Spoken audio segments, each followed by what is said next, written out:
At some point, you just got to take the job. I'm not doing that. I need money like right now. Yeah, can't take it personal. Rejection into a learning opportunity. It is what you know, but it's really who you know that gets you through the door. How important it is to network. When you don't know, you don't know. They offer me $47,000. In a job market that is so competitive, how do we stay motivated? Planning out your situation. Like some people, they're either employed, they're trying to find a new job, or they're unemployed, whether because they were laid off or they decided to quit. Planning as far as how I was going to tackle the job market. And luckily, I've been in these situations before. I mean, now my situation is different because before, when I was unemployed, I was with family.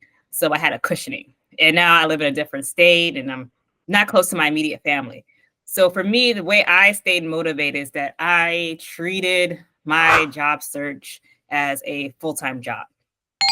Meaning that when I start my day, I kept like the 9 to 5, like 8-hour, as if I'm working. So I will get up early in the morning.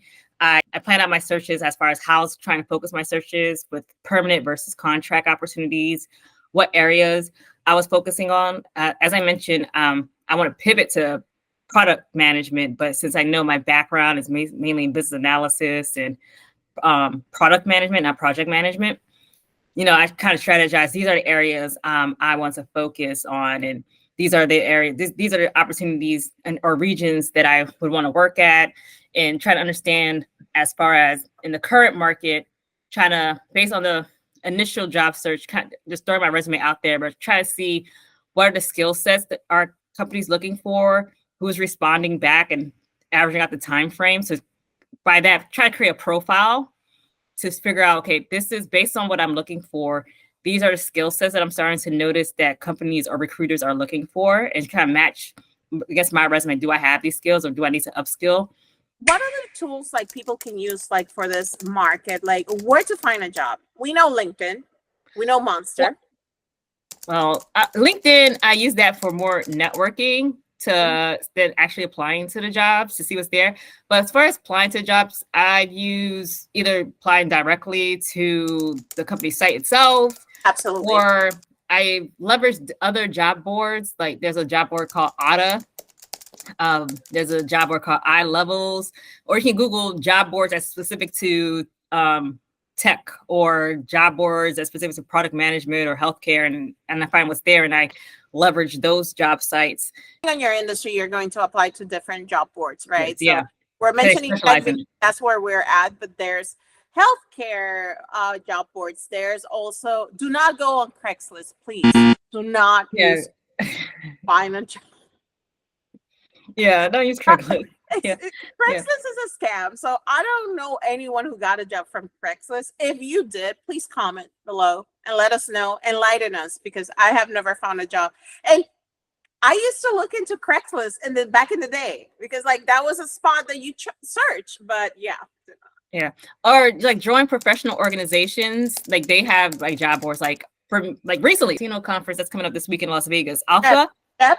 No, it's not Shep. No, it's Alpha, the Association of Latin Professionals in Finance. Something. It has a long name. But if you join these, some of them require membership, but I join as a free member. But you get access to their job boards and their events that's coming up. So you can, based on your profession or your interests or your background, if you do like cultural backgrounds, like Latinas in tech, you can join their Slack. I think one of the two. It was like a yeah.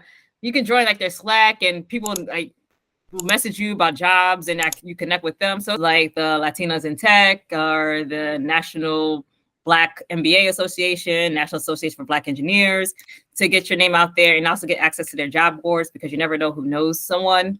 So it's just things like that. And also take advantage of job fairs. There's job fairs happening in your city right now, in a near state or another city if you can afford to go. There's also online job fairs, so tap into those things as well. Those are the tools, or those are the forms. Indeed, I still apply through Indeed as well. Career Builder, is that still a thing? I don't know, I haven't used it lately. Back in the day, I don't use it nowadays. I used, like, now, since I found out about specialized sites that specialize, that focus on particular careers, Yes, or industries. I use those job boards instead. So I think that as an immigrant, you were born and raised in the States, right? yes. So I don't know if I would be first generation because I was the one who immigrated. So am I considered first generation or not? How is defined to me is first generation anywhere. It's a person who's born and raised outside of their parents' country. Like I'm first generation Haitian American. So I'm not. So I'm an immigrant. I'm the immigrant. So not not only not knowing the culture, like how to apply to the US corporate, which is different applying than back at home, how to dress for interviews. Don't get me wrong, like I used to dress like a nice blouse, some slacks, and I used to go to interviews like that. And that didn't cut it. So I had to, like, for them to take me serious, I had to wear a suit and tie. As soon as I changed my game to a suit and tie, even though it could have been like, oh, it's very relaxed environment, it's a tech, they don't do that, I would still wear it because like you still You want never to, know. you dress for the role you want. I used to, when I was younger, I wanted to be a CEO. Not anymore. I'm good. I'm the CEO of my own show, so that's good enough. But when I graduated, yes. Where do you see yourself 5 years from now? As a CEO, as a manager? I want to be a manager. Yeah, no. I'm fine as an individual contributor. Yeah. I don't want to manage people. Part of the struggle coming here as an immigrant, not knowing the culture, how to interview, like what to say during an interview, also talking the lingo, again, fresh out of college. A big struggle that I faced was not having a network. Moving to a new country and not knowing a soul. Yes, I knew family, but my family never referred me to like, oh, you know what? This person works at this company and I'm going to talk to them and I'm going to tell them like if they can refer you or anything. And add that to coming in with a recession. So it took me 6 months to get a job as an engineer. And I was about to, like, my family was said, like, you're not taking any other jobs. I was broke, but I had a roof, I had food. I just didn't have like The money. job, yeah, like add the cushion. Oh, like, oh yeah, I'm gonna go clubbing. There's no money for clubbing. There's no money for nothing. So it's like to cover my bare minimum expenses. So I was like, you know what?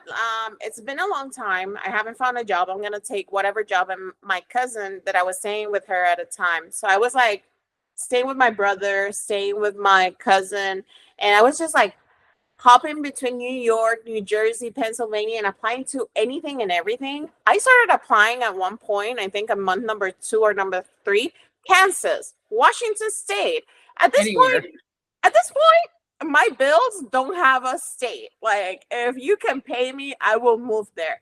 And I remember talking to this recruiter. Yeah, this job is in Kansas, and I'm like, are you interested in this role? Yeah, I'm interested. And here it is. For you guys who don't know, who are not in the States, Kansas is like middle America. There's like nothing to do there. But here's the thing, right? It's not about, I'm not pooping on Kansas. I'm just like fresh in the States. The only place I knew was New York City. Like and Miami. So that's Fort Lauderdale. So that's the only 2 places I've traveled in the States growing up.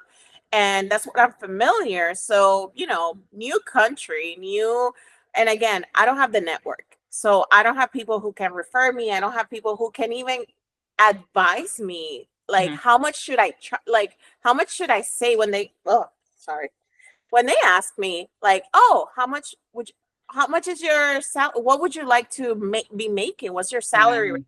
Right? Like, I would be like, I don't know. Probably just say something and then you might shoot yourself in the foot because now they know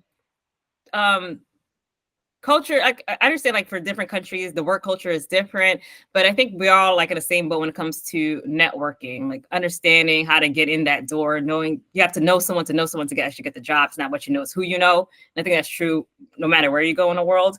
So, and for me, I'm first generation myself. My parents my sister and I are the first ones in our group, our first generation to graduate from college. So we didn't have that network.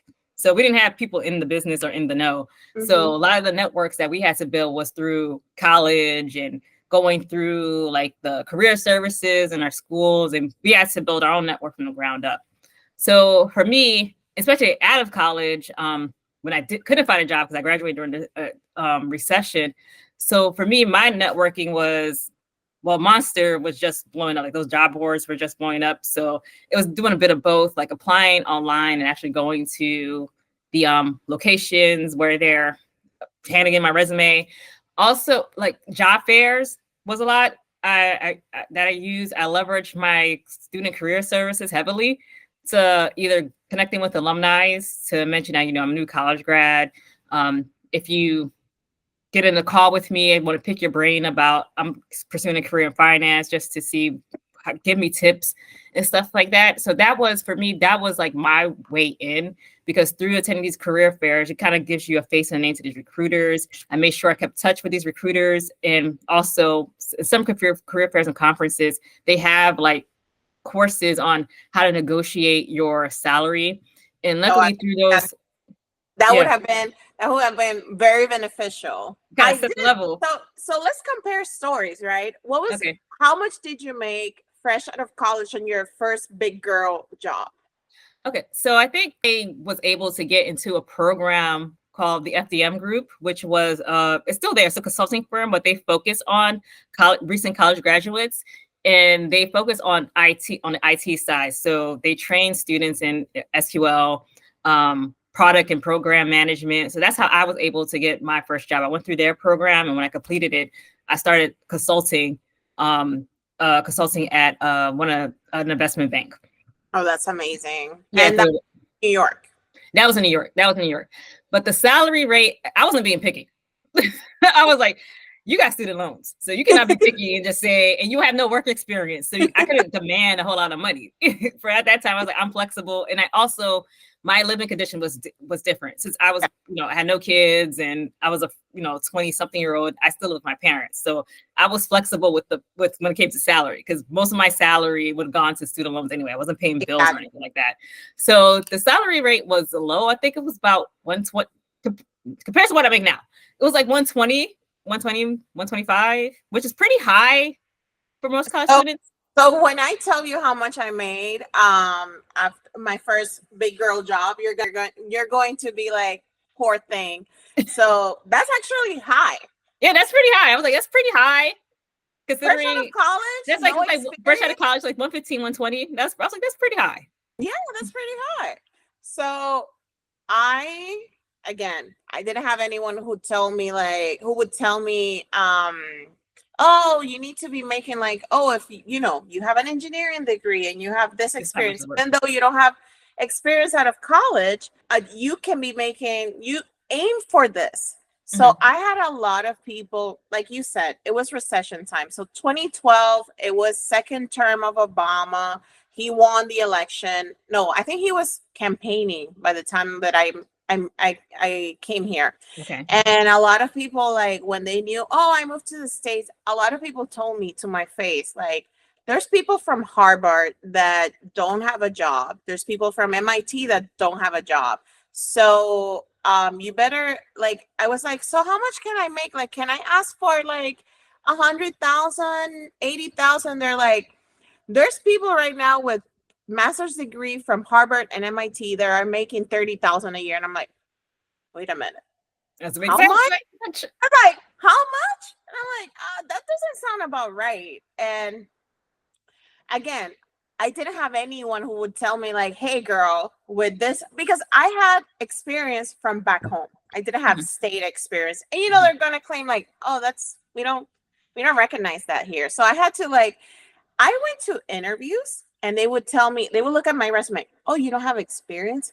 And I would look at them, I just graduated out of college. Yeah, like I don't have experience. That's why I'm graduating. The month that it says I graduated this year, and no, I don't have a job, and this is why I'm here. Yeah. They wouldn't even look at my resume for the interviews. Of course, these are not online. Never heard of online interviews. They would fly you, or you would have to drive to these places. I have flown twice to do interviews. I'll tell you the number so you can laugh at me in my face, because like, you know, when you don't know, you don't know.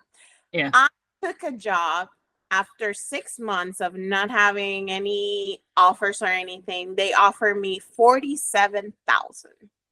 Okay, before I laugh, what state? Like I said earlier, Georgia, but still. I mean, yeah, it's pretty low. That's for the audience to know. Like, with the U.S., it's pretty big, and as I mentioned before, we have high cost of living states, and we have low cost of living states. Like, if she were to say New York City, then I was like, girl, you're getting robbed. Nobody can live in on that. Now, if it was somewhere like Indiana, Arkansas, maybe because the cost of living is cheaper.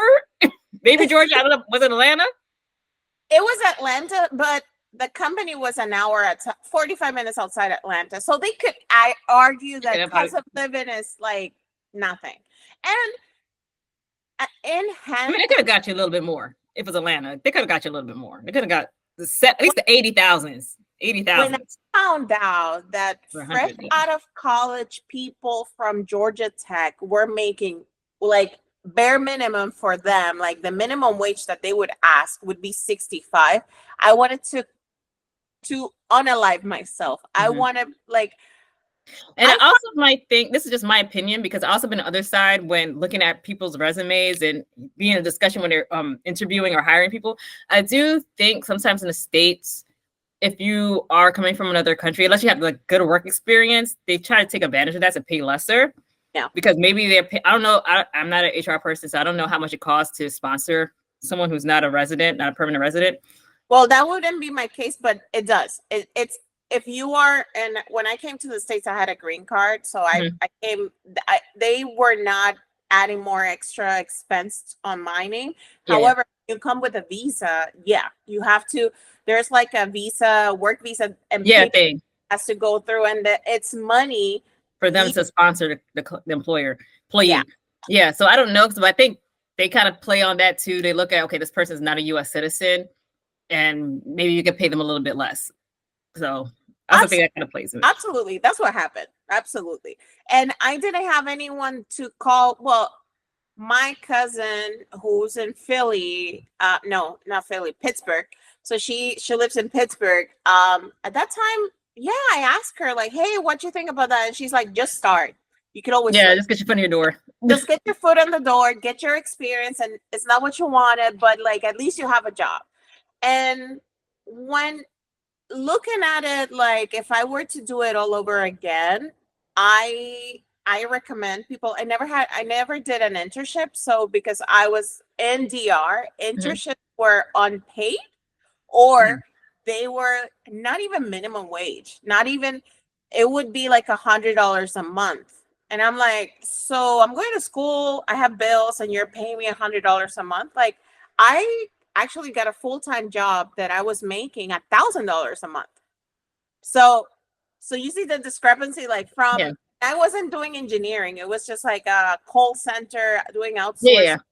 So I was like, because I spoke English, I got that role, and I had overtime. So I saw the internship, and I'm like, yeah, I'm not doing that. I need money like right now. Yeah. It's like, I need, a girl gotta eat. So I would say like my cousin who's also like an engineer, like my family is a family of doctors. So I never had any, I'm the first one who went to engineering because I like money. It happens to be like, I like money. So I'm like, as a doctor in DR, you don't make that much. As an engineer, like at one point when I was working back home, like I was making the same as my mom. And my mom is a doctor. So she was like, at that time she had like 20 something years of doctor experience. And she's like, how is it that you're making the same as me? And I'm like, listen, I don't know. Ask your government.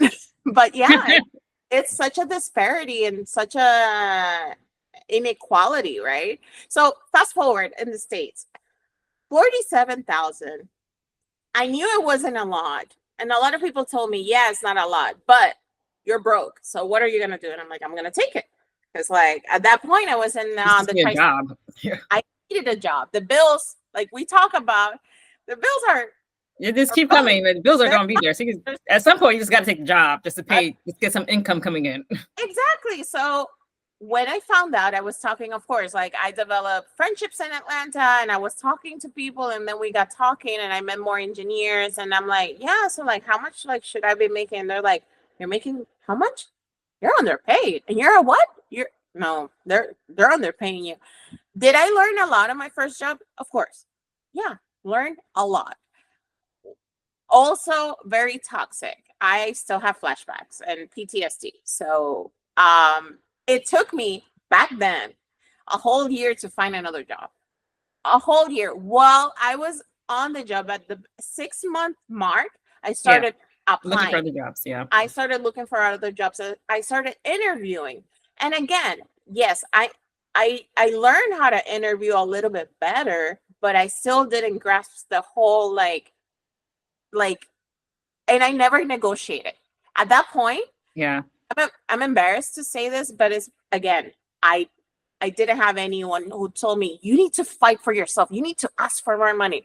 I was like, oh, this is what we have to offer you. And I'm like, oh yes, please, thank you. I'll take it. So I think that takes, I think it's age and takes time, because I think when you're fresh out of college in your early 20s, you don't have the experience. At that time, you're just grateful to get a job. You kind of like, I don't think I have the right to negotiate, to say, to prove why you should pay me, let's say $130,000, because I feel guilty for saying that and I have nothing to back it up with.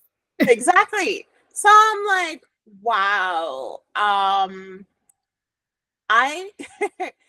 It was only 4 years ago that I negotiated my first salary. Mm-hmm. And I've been working for 12. So I've never negotiated beforehand. Again, as a woman, I'm coming from an immigrant point of view, from a woman point of view, woman of color, like as a Black woman, Caribbean immigrant. Oh, this is the offer. Oh, can I have $1,000 more? Like, can you please? Yeah. Sprinkles somewhere, please, pretty please.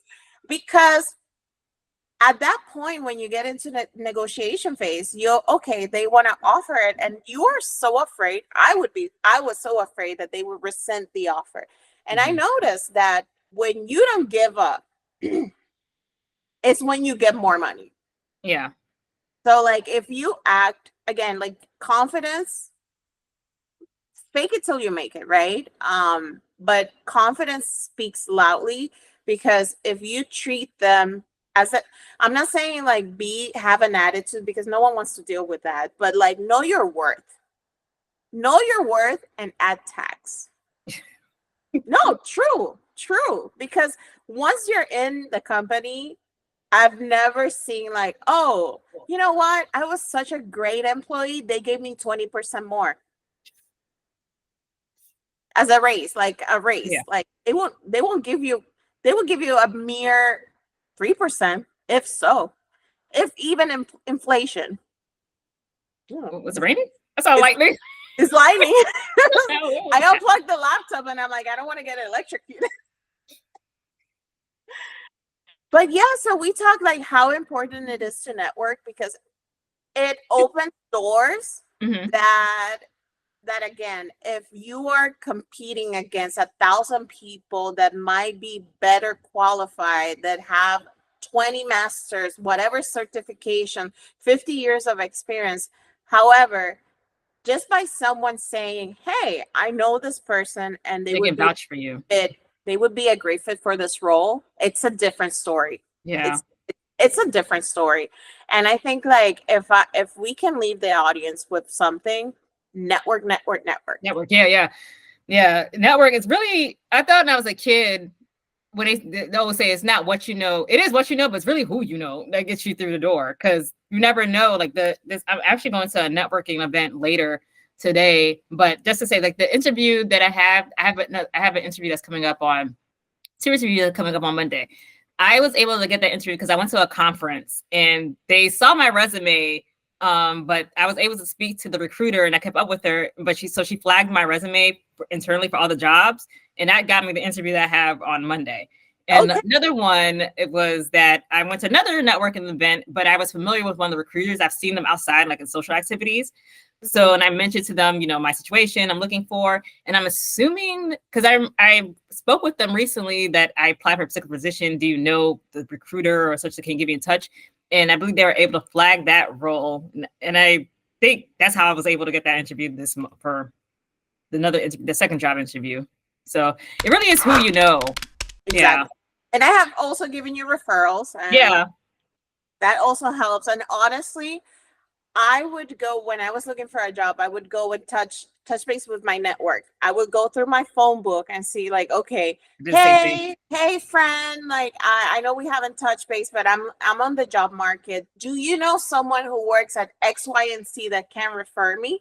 Before I was very like hesitant, and I'm like, oh, I don't want to bother anyone. Like I didn't want people to know my situation. My situation. Yeah, you're like you're probably like I don't even know. Oh, I don't want them to know my business like that. Listen, it's like how you phrase it. I think now for me, because before when I was job hunting, I was with immediate family, so I had a cushion, and now I live in a completely different state, and I kind of like. For me, it's like get your head out of that. It's how you phrase it. Like sometimes you never know who knows someone. If they don't help you, then they don't. If they want to reach out, they'll reach out to you and they can give you some advice. So it's like sometimes you just have to like put it out there because you never know who might know someone that can help you. Exactly. And I don't even wait people to ask me. Like I offer right off the. I remember when I got first hired or when I got my offer, like I told you, like, hey, yeah, you told me there's something like. If you want a referral, that doesn't cost me anything. That 5 minutes of my time, if so, not even. So like, it's just like, to me, it doesn't bother me referring strangers or referring people that I know. And I think like that's another thing, like you need to trust your community. And even if you don't have a community like me, that I didn't have any friends and I had to build up that network, get out of your comfort zone, go to these events. Don't be afraid to reach out on LinkedIn and be like, hey, I saw that you work at this company. I've been, when I was at my previous toxic job, that you know which one was it? I used to reach out on, and I would tell them, hey, I'm sure you saw the news of the current state of my company. I was wondering if it's not too much trouble that if you could provide a referral, please and thank you. And some people would ignore me completely, and some people were like, oh yeah, I don't have a problem with that. Send me your resume, send me the role. And and I'm like, what's the worst that people can say? No. And this is not you begging. This is you like, okay, this person doesn't know me, but they might be able to help. They might be able to. And if they don't, maybe they know someone like, hey, do you know someone who's recruiting? Oh, you know what? My company's not recruiting, but you know who's recruiting this company? Like you never know. Never know who knows. Yeah. Be motivated. It's like first you have to assess your situation. Everyone's situation is different. I knew for me, I'm single, I'm not married, so I didn't have responsibilities of thinking about how should my finances go against my spouse and my children. So first, you need to assess the landscape. Like, what is it? How critical do you need a job? Are you trying to put a timeline? Like, I put a timeline as far as, I think I kind of alluded to before. I made a plan as to what areas I was looking for a job. I made a percentage of what type of jobs I'm applying for, contract versus full-time opportunities, pay rates, hybrid versus remote. So I kind of strategized to plan it out. Like, that kind of goes to a strategy plan if you're looking forward to kind of show jobs like you are a good strategist. So I put a strategy to my planning, and I treated like a 9 to 5. So I knew for me, I still wake up at the same time. I take a lunch around similar hours, and I still have a social life. So to maintain my sanity, and by that keeps me motivated. And I talk to other individuals, because with this market, I'm not the only person who's looking for new jobs and new opportunities, and I speak about it lightly with other people, and they kind of share their tips of how to get through. So for me, the way you could stay motivated is like you have to find a balance with your job hunting and your personal life. I guess my suggestion is that kind of treat it like a 9 to 5 as you would if you had a paying job. And I think that gives you structure. And once you have structure with your job hunts, and you determine you will dedicate first 4 hours to applying to actually actively applying to jobs. You'll take a break for an hour or two. The next 2 hours you dedicate to upskilling, like taking free courses online through LinkedIn or what have you. And then you search for networking opportunities that are on the weekend or whatever days. And I think when you give yourself some sort of structure that you can follow a schedule, that keeps your sanity. And then, you know, look through your finances and stuff like that. That's how, for me, I've been able to stay motivated. Mm-hmm. So in my case, I stepped down and I decided to take a sabbatical. I assessed, okay, if in my case, again, no kids, no husband, no dependents, I have plans, plant babies. So my plant babies, I gave them away when I left. So I was in a situation where I was looking for a job before I left my previous. I did too. We were looking, You're and looking. out, connected, and I was like, you know what? Maybe I just need a break. And I decided to step down because my sanity, my health, mental and physical, because at that point I was pre-diabetic, I was high cholesterol, all of this, and not only that, the anxiety and depression.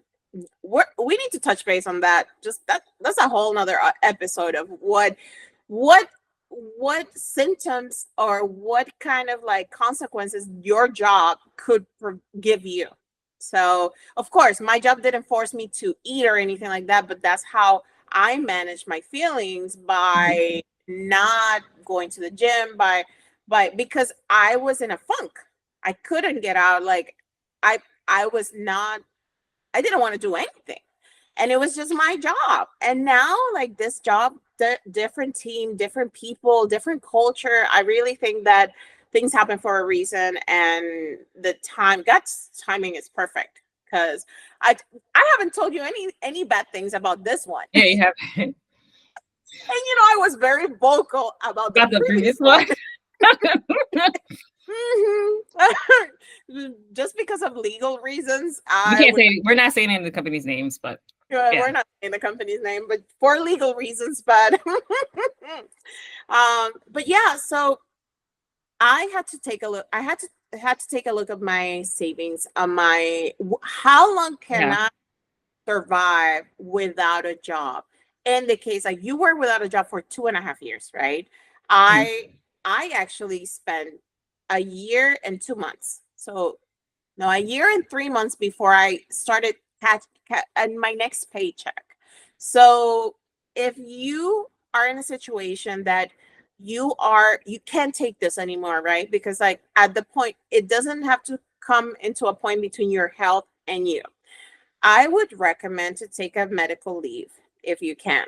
And if your state allows it, and if your country allows it, you go to your doctor. Depression, anxiety, those are legal reasons. Those are medical reasons to take a medical leave. You could even be helping out one of your parents or siblings. Like, you can take a medical leave because you're taking care of a relative.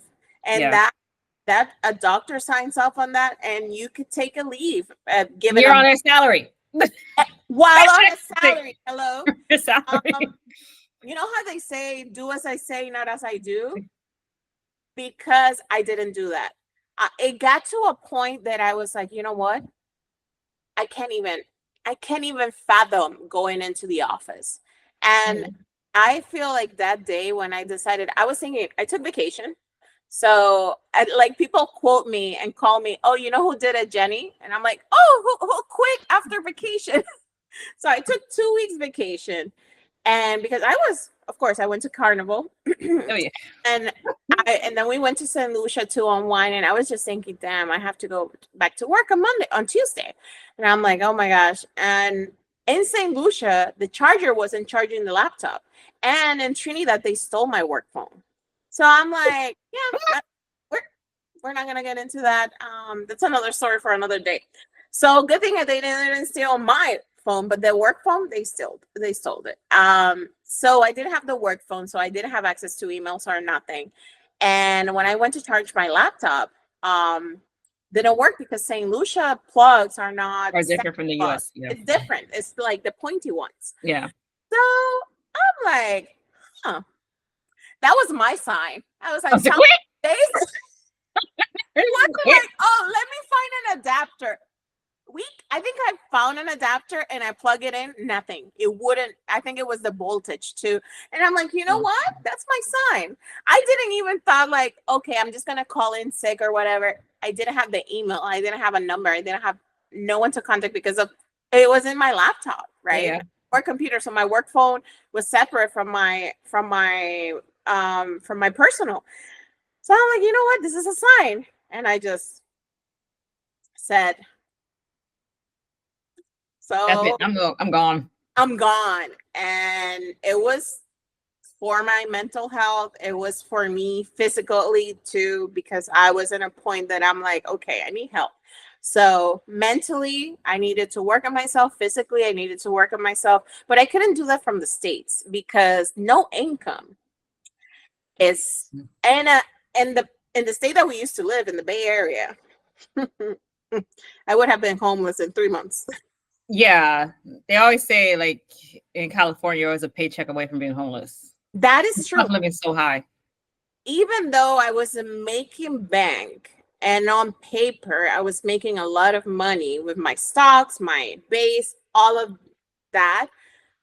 When my salary came in, I'm like, yeah, I guess tax, groceries, rent out here is high. 40%. I don't know how much percent tax, maybe 40% tax. And I'm like, oh, this is like Europe, like Canada. And I'm like, at least with them, I feel like the government takes care of you. Yes, in Canada. 100%.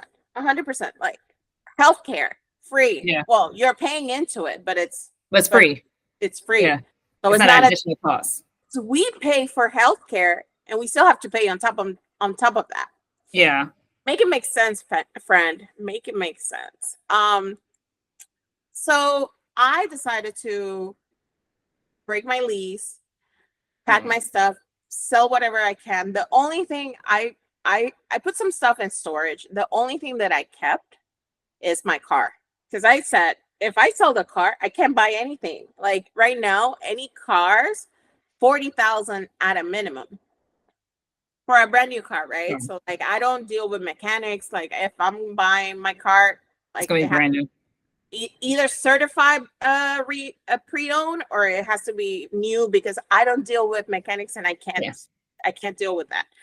So, but that's my prerogative, right? Like it doesn't have to be like that. But like it good because I took those actions and I had to take that decision and I'm like, I need to leave the States because I wanted to, first of all, and I needed to if I was trying to make it in this economy. And I didn't have to. I could have gone to my family, but I was like, you know what? A season home won't kill me. Like it will actually, I will get better from it. And I did. So I appreciate my mom who lent me her house. Like, I was like, oh, I still have a room here. Okay, thank you, mommy. But if it comes to that, like we have the safety cushion of our families. Thank goodness. But there's people here that they don't have anyone in the States. Like, yeah. No one. Like the most close relative is back home. Yeah. And it might not be in an island 3 hours from here. It might be across the world. Yeah. So I guess for that I guess once again it comes like assessing your situation. So like before if you wanted to willingly quit, you have to make sure that how long can you survive on your own if you're willing to quit? Because when you willingly quit, you don't get any severance packages. No. So you'll have that cushion. So versus someone who's laid off, they do get the severance package, and I think you qualify for unemployment. I don't know. Well, just hold on. The severance package, if we remember the severance package from some of the companies that were very stingy, it was just 1 week's pay. Really? Mm-hmm. Oh no! I mean, for some, because I've been past companies, I would get at least 2 months. So that's why there's lawsuits. That's why there's stuff because they are trying to trick you and be cheap. So there are companies that I heard that give you 4 months with health insurance. They give you months with health insurance. They give you 2 months. I feel like 2 months would be like the standard, like the average. But yeah, like 1 week. This would give you like a week. Yeah, that's a lawsuit right there. Exactly. So you first assess your situation, right? Like, can you afford to quit right now? Or if you were to be let go, can you afford it? Yeah, like for how long can you sustain your life? Exactly. And I would say if it worse comes to worse, like I did Uber while I was unemployed.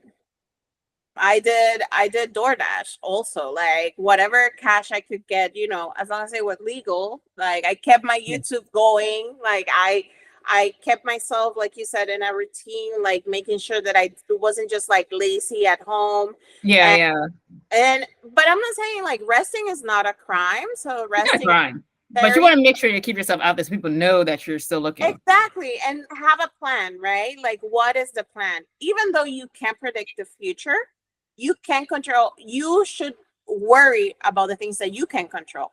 Like you said, learning a skill. If you have time now to learn a new skill, also I would say learn ChatGPT, learn an AI language that you could use in your favor for this. If this is not scary, this is like with special effects and everything. Like, wow. Learn AI language. Like your resume, you can take your resume, take the job description, and tell the AI language, hey, cater a resume according to this job description, and then please do not copy and paste. Yeah, it's like a first step just to get your trying to figure out how to beat the ATS system. So not just GPT. So if you Google like ATS tracking system, so they're gonna pop up a website that's called like JobScan, Resume, Simplicity. These are different types of services that they claim to optimize your resume. So they can either, for a small fee, they could probably they could update your resume tailor your resume based on job description. But I personally use it to compare it to job description to break my resume. So I believe what a recruiter told me, if you get a 60 and above, that means your resume is pretty good to apply for the job, but you still work on tailoring it. But yeah, so basically to keep yourself motivated is to try to find jobs that you're looking for, look through the resume, see based on the preferred required qualifications to see, do you have that on your resume? Maybe you can expand on it more and keep like using like ChatGPT or these job scan sites to like filter through your resume to see how's my resume scoring against the system. Is it still like a 70 and above? If it's not, what can you do to tailor it? And you know, and it's like a numbers game. Keep applying. I try to apply to these 20, 30 jobs per day. I heard some people apply to 100 jobs per day because it's like a numbers game. And also which jobs you're applying to. Like I've worked for large size companies before. Now I've noticed that maybe I need to look at mid-sized to smaller companies. Like I try to avoid startups, but seems like startups are like, they're quicker with the hiring process. So sometimes maybe you have to look into working a startup. Well, also like you need to be careful also like who's hiring too fast, because that could be a sign of toxic. High turnovers. Yeah. So like high turnovers, they need to fill it out ASAP, but it goes with strategy. Like just to, if you need a job really quick, maybe just take it for the first 3 months, but keep applying to other jobs to see you can get the actual job that you want. Exactly. And nothing it's permanent. Like everything changes in life. If you just take a job that, let's say you target 200,000, but right now you are offer a job in the 60s, and maybe it's remote, right? That's better than nothing. And you could actually, I'm not saying lying, you could enhance the role that you just got, putting the skills that you want, that you learn for your next job, like buzzwords. And if they ask you, oh, why did you only spend 3 months at this job? It was a contract position. Point blank, period. What are the key things that you need to keep in mind for your job search? Tailor your resume for the role that you're applying. Let's say that first, like you said, you need to plan. what role do you want? If you're desperate, things are sometimes don't pan out. You need to have a strategy. It gets overwhelming. It helps you narrow down. Yeah, you have to narrow it down. So you need to narrow it down. Okay, like I'm not saying fit in a box, but you need to cater your resume for the type of role that you want. So I used to have 3 different resumes. I used to have a quality engineer, supplier quality engineer. It was combined, but I could be quality or supplier. I used to have a program management resume because it would be catered to those roles, right? So like it would be with the buzzwords of that industry. And I used to have another resume for, I was applying to like business analyst or like data science. I don't remember what else. Procurement. I was trying to get into procurement. I like procurement. So that's totally different, like engineering. Yes, your previous experience counts, but they want to know, okay, what are you bringing to our job, to the role, given that, yeah, you work in a different industry in a different company, but like, how does that translate to us? Mm-hmm. So that's what you need to be able to grasp, to be able to succeed, and also to bypass all these other candidates. So I love, there's some buzzwords that you need to remove from your resume, like high achiever. Like, no, you need you need to show how how did you impact, how did you contribute to the project and delivery. You could say high achiever, but how? Like you have to put numbers to it. Like how are you a high achiever? Instead of saying high achiever, you would say, I accomplished this much cost savings by doing this action and consequence of this situation that I had. So it's the YXC rule, that it's a famous like Google format of how to apply. The STAR format: situation, task, achievement, and results. Yes. So that's a different method as well, but that's more for interview. But it's the impact. So money. So how much did you save? How much was the spend, right? Impact, the action that you did, and the situation. What was the challenge, right? So you can put it in however order you want, but even though if you don't know an exact number, no, I'm not saying to lie again, but no one's gonna call your company and say like, oh, did she save 20 million or 30?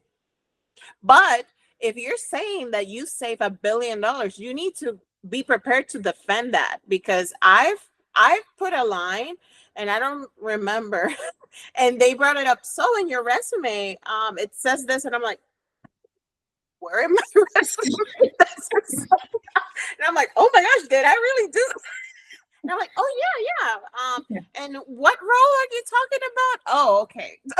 Okay, now I remember. Why did I put that there? And if let's say you're a beginner, like you're a college student, so you probably haven't dealt with money or large sums of money, but you have to still prove, like you still have to show like how your skill sets help alleviate a problem. So something that, if you're involved with school activities, or you're involved with one of the I was about to say ERGs, but the diversity groups inside your college, you could probably put a number like as to how did you make simplify a process. Maybe there was something that was not efficient, and you found you identify a problem, you were to work it out to find this is how we could solve it. What's the solution? And you could go about how did you resolve it, and how many buy-ins you got, where people bought into it to make it successful. And also for people who are pivoting from another industry, if you used to work at McDonald's, you do not downplay yourself. You used to work under high pressure because customers are waiting for their order. Multitask between stations. You could, if you were in the back, or multitask by grabbing the order, making sure that the other customer, like, people say like, I was just like an admin here. I was just like, I used to work like for retail. That's still a job. That's still important. If no one is working there, like who's gonna like that job is important. It doesn't have to be, a doctor, engineer, a lawyer, like any role, depending how you phrase it, you can convert those skills that you work and that you use. Instead of saying, I flip burgers, I make sure that the raw material that we got God process. We process the raw material in a record-breaking time, saving the company so much money because our orders were faster, or saving time. The company wants to know, did you save money? Did you save time? Did you come up with a new process? Did you optimize, standardize? You think outside the box and you created a whole new thing. And that was because of your thinking. So it's not about millions of dollars. It's about taking what experience you have and just making sure that the people know the impact that you have and that you could have on their company as well. Yeah. Yeah, I totally agree. Yeah, that's basically what they were looking for. Basically. Talk about the tools and the motivation, how to stay motivated, what to gauge before you take the leap of leaving a job, or if you are forced to leave, right, on a layoff, like how to stay motivated and also how to stay prepared.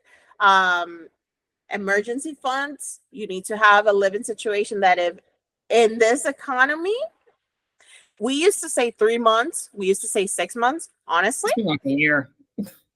Honestly, a year. Honestly, if we're being real. And if you're thinking, I don't have that kind of money, little by little, you're not going to make it all in. Like, it's just, it has to become a habit and it has to become like something that you prioritize. Yeah. Yeah. But again, if you have someone to rely on that could pay your bills, like a significant other, good for you. Good for you. Let me know. Yeah, like if you have like if they have a cousin, yeah. let me know. Let me know if he has a cousin or something. Like, I'm just saying. I want to work optional. I work optional. I need to work. I don't need to. But yeah, back to the serious. Like, I hope that this conversation open up a new perspective, also helps with anyone in a situation that is thinking of leaving a role, creating their new, even going into your own, building your own company. Like, you still need to have that. Taking that risk of becoming your own boss, that's amazing. And I'm glad that a lot of people are driving more onto that, but like, you need to still be prepared and be ready, and do not be afraid to, if you try to be your own boss and you need to go back to a 9 to 5, do not be afraid. Do not be embarrassed, because these bills are not waiting on anyone. That's a fact. Yeah, I mean, you can't be arrogant, I guess you could say. It's like a balance in this job. Sometimes you have to humble yourself. But yes, really, you need to, but know your worth. Yeah, know your worth, but also don't be don't say I'm too good for something. Yeah, that's true. Because as long as it's legal, I would do it. Yeah, and it doesn't, jab at your character or something. You have to question it. But if it's not, take it. You never know. Nothing's permanent. You can always leave. I mean, if it's just a stream of income, then just take it. It's just, while money doesn't buy happiness, it pays the bills. It pays the bills and it buys the tickets. Yeah. To happiness. One-way ticket to happiness. So it does pays the bills. Yeah. What are some ways to turn rejection into a learning opportunity? If possible, I kind of asked the recruiter, especially if I knew the interview went well, or at least in my behalf, I thought it went well, if I can get feedback as to, was there some skill set or something I didn't, display in an interview that I could know, that I can like improve upon better. But then I just, at this point, at least for me, my experience, you can't take it personal. I just move on. I just make sure, like, for me, like I think I said earlier, it's like a numbers game. I'm trying to get as much interview. Trying to get my eyes up for the interview process and try to see what lands. I mean, after a while, if you are getting a lot of rejections, it might eat at your character or your feelings and concerns about finances and paying the bills. It might get to you, but just don't take it personal. You just got to keep moving on. That's true. That's all you can do. And rejection is redirection. From my experience, this role that I currently have, it took me a year and 2 months to get it, a year and 3 months. In this company, do you know how many times I had applied for a role? What? Sorry? So do you know how many applications I put in before they selected me for this role? Probably well over 100 at this point. 150 something. And from 150 applications that I did, they selected me for like 5 or 6 conversations that they would give me like the first interview, the first phone interview with the recruiter, and then the first phone interview, like the screening. Yeah. And I never get past that first phone interview. And now that I'm in the company, I really think it was a cultural fit. Also, I was not going to like the other teams. So I don't take it personally. Maybe they found someone who would fit culturally better. Maybe they found someone smarter. That could happen. Yeah. But right now in the role that I am shining. I am overperforming. I've been only there 3 months and they're already telling me like, are you sure you've been only 3 months? Like, it looks like you know a lot. And I'm like, I think this was this is why all the 100 and something rejections that I had, this is what it was waiting for me. It's like, don't take it too personal. Maybe the job wasn't for the job that you apply for wasn't for you. It wasn't for you. It wasn't, and it might have. If you're getting out of a toxic situation or a situation that is making you sick physically and mentally, and you don't want to get into another one. Same or worse, right? So be very careful. Yes, you need a job. Yes, you need to pay bills, but listen what they don't tell you, and listen and look at the actions and pay attention to the actions, right? And ask questions. Honestly, on the interviews, I ask a lot of questions. And ask questions relevant to the job. Yes. Not ask random questions. Ask relevant to the culture. And do not be afraid if a peer does not interview you. Do not be afraid to ask, oh, I want to interview with my peer. Like, I want to know someone who's been on the job. So I would like to talk about and just to know more. And actually, my manager did not interview me. And they offered me the role and they said, yeah, you're going to be reporting to this manager. And I'm like, hold up. I've never spoken to this person before. Yeah. Before I accept, I would like to talk. And they scheduled a meeting and we had a conversation, like, of course, they already selected me for the role, but then they do a team matching experience. Like they I heard team, see but how it matches. Manager never interviewed me, and I'm like, wait, I guess thank you for offering me the role, but I would like to speak to my manager. And I'm like, so in this call, I was like, so what would you consider are your vision? What is your manager style? When was the last time you promoted an individual? I love to ask that question. I want to know if it has taken you 2 years to promote someone. Because if you have promoted someone in the last 6 months, okay, I like that. A year or so. What's going on? What's on your team? Is your team new or? So do not be afraid to ask questions. Because eventually you go to work there, you kind of want to be prepared to see, do I fit? Or based on a lot of the things I ask on the job on the interview is that based on the job description, I ask them exactly like, what are you trying to achieve in the next quarter? By the end of if I were to start next month, what are you trying to achieve in the next 3 months, and how you think that I should achieve it? So I kind of get like the role expectation. Yes, and also ask how can you move to the next stage? Like, is there a clear path of goals and objectives that are laid down that you can follow? And if you do, then that's the path for promotion? I like to ask that question too. I want to know, like, is this subjective or is this objective? Yeah. And also when you are interviewing now, I kind of push the recruiter to give me a timeline as far as what is the hiring process. If I give you the resume, what's the turnaround that they're going to choose me for the interview? What's the turnaround? How many people I'm going to be interviewing with?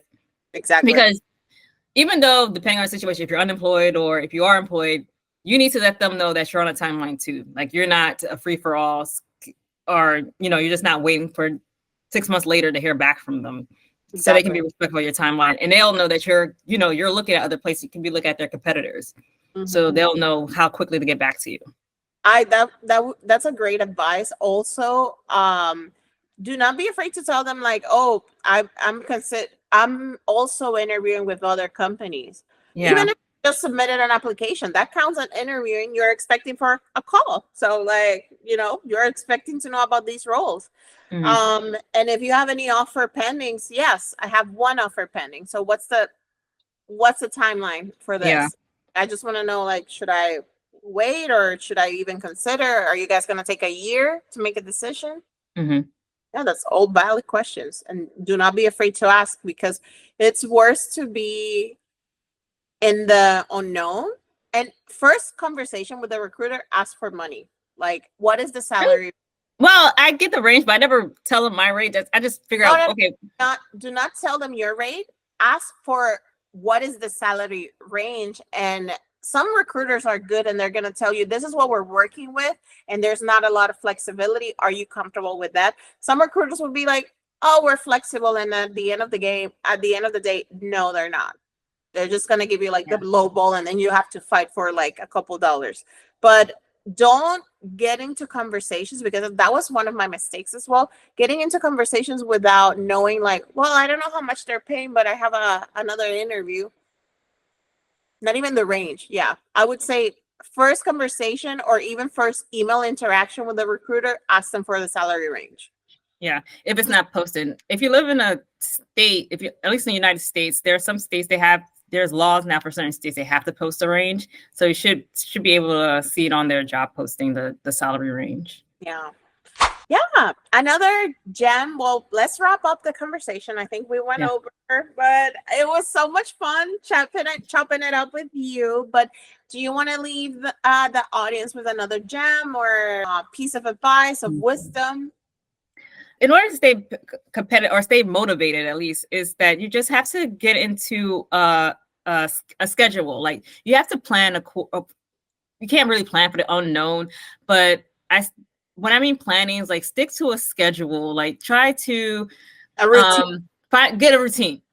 Stick to a routine. Like for me, like, maybe it's like, treat your job search like it's a 9-to-5. Dedicate certain hours to actual job hunting, certain hours for upskilling, and then hours to have a personal life, because you can't just do job hunting every day, because you will get burnt out. So I also make sure I set time aside for me to like socialize, whether it's working out or going to a party, or if you have the finances, you travel.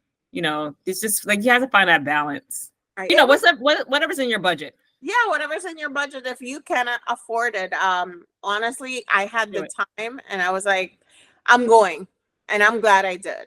If I could afford it, because I was not in the States. So if I had been in the States, that would have been a whole nother conversation. But yeah, like, if you need time to get a new hobby, learn skills that will further advance you on your job search.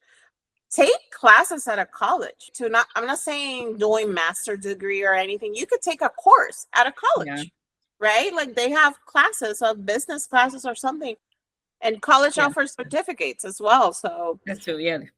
Mm-hmm. So there are options. There are stuff that you could do. Have a little grace too. Do not be despair, and do not think that it's only happening to you. It's happening to you as millions of other people, and we're all in this together. Yeah. Well, Cynthia, it's been a pleasure having you. Thank you so much for your time. It's been so much fun, and I think we're probably gonna have another talk. We don't know about what, but I feel like I'm gonna have you on the next one. Yeah. Okay, yeah, cool. I love that. Yes. Thank you so much. All right. And Thank you. Thank you, Jenny. until Thank you, next. everyone. Bye.